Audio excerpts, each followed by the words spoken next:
Now, it was the longest U.S. UN climate talks ever, but ended without any agreement or deal on carbon markets. To get more on this story, let's go over to our Yoon Jung-min at the News Center. Now, Jung-min, so what were the main issues at play that these countries could not reach a deal on? Well, as you mentioned, Conn-young, this year's COP25 ended without any concrete results in the Spanish capital. It was actually given 2 extra days, but the countries couldn't narrow their differences over how they should regulate carbon emissions.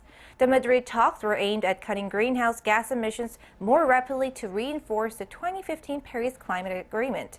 But the conference only endorsed in its concluding draft on the urgent need to close the gap between emissions pledges and temperature goals of the Paris Agreement. Evidently, it's sad that we were not able to reach a final agreement. We were so close, but I thank you for all the efforts and long hours to try to achieve it. Countries including the US, Australia, and Brazil couldn't narrow their differences on regulating emissions. The negotiations fell apart due mostly to disputes over the rules for international carbon trading, which was favored by wealthier countries, but rejected by some others. Also, smaller nations had hoped for financial aid to help them cut their carbon emissions.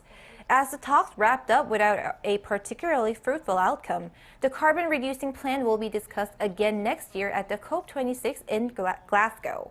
In the meantime, South Korea's environment minister was also in Madrid to promote the P4G summit, which will be held in South Korea next year.